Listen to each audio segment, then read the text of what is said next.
தயவு செய்து அமர்ந்துருங்க.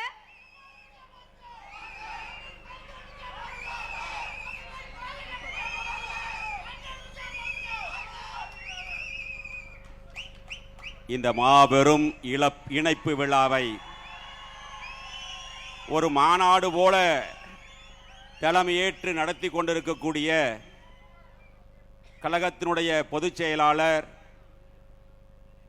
உள்ளாட்சி மற்றும் நீர்வளத்துறையினுடைய அமைச்சர் அருமை அண்ணன் ஆனந்த் அவர்களே, இந்த நிகழ்ச்சியிலே வரவேற்புரை ஆற்றி சென்றிருக்கக்கூடிய வருவாய்த்துறை அமைச்சர் அருமை அண்ணன் கே.எஸ். செங்கோட்டையன் அவர்களே, மற்றும் இந்த நிகழ்ச்சியில் கலந்து கொண்டு எங்களுக்கெல்லாம் ஒரு சிறப்பான ஒரு வழிகாட்டியாக எங்களை இந்த இயக்கத்திலே இணைத்துக் கொள்வதற்கு அனைத்து ஏற்பாடுகளையும் செய்து எங்களுக்கு வழிகாட்டியாக இருந்த நெடுஞ்சாலை மற்றும் பொதுப்பணித்துறை அமைச்சர் அருமை அண்ணன் ஆதவ் அர்ஜுனன் அவர்களே, மற்றும் சுகாதாரத்துறையினுடைய அமைச்சர் அருமை நண்பர் அண்ணன் அருண்ராஜ் அவர்களே, மற்றும் அமைச்சர் பெருமக்கள் ஸ்ரீநாத் அவர்களே,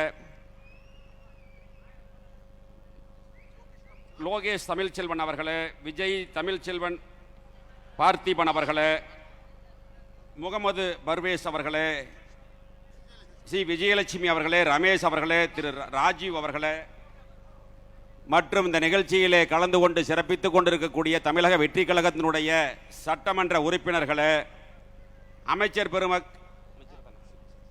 பெருமக்கள் பி மதன்ராஜ் அவர்களே, ஜெகதீஸ்வரி அவர்களே, சட்டமன்ற உறுப்பினர்களே, இங்கே கழகத்திலே தமிழக வெற்றி கழகத்திலே தங்களை இணைத்துக் கொள்ள வருகின்றிருக்கக்கூடிய முன்னாள் சட்டமன்ற உறுப்பினர்கள், முன்னாள் அமைச்சர் பெருமக்களே, முன்னாள் உள்ளாட்சி பிரதிநிதிகளே, இங்கே அலைகடலாக வருகின்றிருக்கக்கூடிய அனைத்து இந்திய அண்ணா திராவிட முன்னேற்ற கழகத்தினுடைய ஆணி வேறாக திகழ்ந்த கழகத்தினுடைய ரத்தத்தின் ரத்தமான இளம் சிங்கங்களே, உங்கள் அனைவருக்கும் காலை வணக்கத்தை தெரிவித்துக் கொண்டு, புரட்சி தலைவரால் 1972 உருவான இயக்கம் அனைத்து இந்திய அண்ணா திராவிட முன்னேற்ற கழகம் என்ற மாபெரும் இயக்கம். அந்த இயக்கம் தோன்றிய வரலாறு தீய சக்தியை, திமுகவை ஒழிக்க வேண்டும் என்று உருவான இயக்கம். தலைவர் இருக்கின்ற வரை அந்த இயக்கம் ஆட்சி அதிகாரத்தில் இருந்தது. இந்திய வரலாற்றில் ஒரு பிராந்திய இயக்கம் கட்சி தொடங்கிய உடனேயே பாராளுமன்ற இடைத்தேர்தலில் வெற்றி பெற்ற வரலாறை படைத்த தலைவன் புரட்சி தலைவர் எம்ஜிஆர். அதன் பிறகு கோவை சட்டமன்றத்தினுடைய இடைத்தேர்தல்.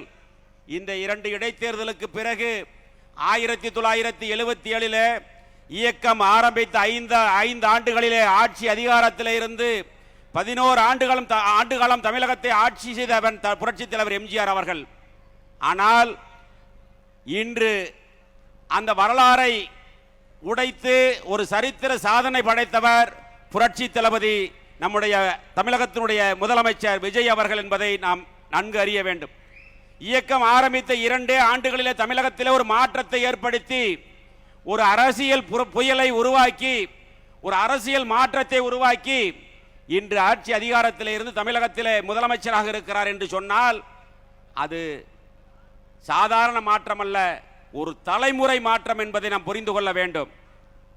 இந்த அரசியல் மாற்றம் என்பது ஒரு தலைமுறை மாற்றம். அதே போல தலைவருக்கு பிறகு இந்த இயக்கத்தை வழிநடத்திய தங்க தலைவி புரட்சி தலைவி அம்மாவுடைய கொள்கையும் அதேதான். தீய சக்தி திமுகவை ஒழிக்க வேண்டும் என்று நோக்கத்தோடு தமிழகத்தினுடைய முன்னேற்றத்திற்காக தன் வாழ்நாளை அர்ப்பணித்த தலைவி தங்க தலைவி புரட்சி தலைவி அம்மா அவர்கள். அம்மாவுடைய மறைவிற்கு பிறகு இந்த மேடையில் வீட்டிருக்கக்கூடிய முன்னாள் அமைச்சர்கள், சட்டமன்ற உறுப்பினர்கள், அனைத்து இந்திய அண்ணா திராவிட முன்னேற்ற கழகத்தை சார்ந்தவர்களுடைய துணையோடு 4 ஆண்டுகள் 2 மாதம் அம்மாவுடைய அரசு நடந்தது. இப்பொழுது பொதுச் செயலாளராக இருக்கக்கூடியவரை நாங்கள் எல்லாம் சேர்ந்துதான் பொதுச் செயலாளராக உருவாக்கினோம். ஆனால் அவருடைய தவறான முடிவுகளால் இன்று இந்த இயக்கம் தள்ளாடி கொண்டிருக்கிறது என்பதற்கு இதுதான் மிகப்பெரிய உதாரணம். உண்மையை சொன்னால் துரோகி என்று சொல்கிறார். உண்மையை எடுத்து சொன்னால் யார் துரோகி என்பதை நீங்கள் புரிந்து கொள்ள வேண்டும். திராவிட முன்னேற்ற கழகத்தோடு சேர்ந்து ஆட்சி அமைக்கலாம் என்று சொல்வது சரியா என்று இந்த இயக்கத்திலிருந்து விலகி இன்று தமிழக வெற்றி கழகத்தில் இணைத்துக் கொள்ள வந்திருக்கக்கூடிய ஒவ்வொரு தொண்டனும் நினைத்து பார்த்துத்தான் இன்று புரட்சி தளபதி தலைமையில் தலைமையை ஏற்று இங்கே இந்த இயக்கத்தில் தங்களை இணைத்துக் கொள்ள வருகின்றிருக்கிறார்கள் என்பதை நாம் எண்ணி பார்க்க வேண்டும்.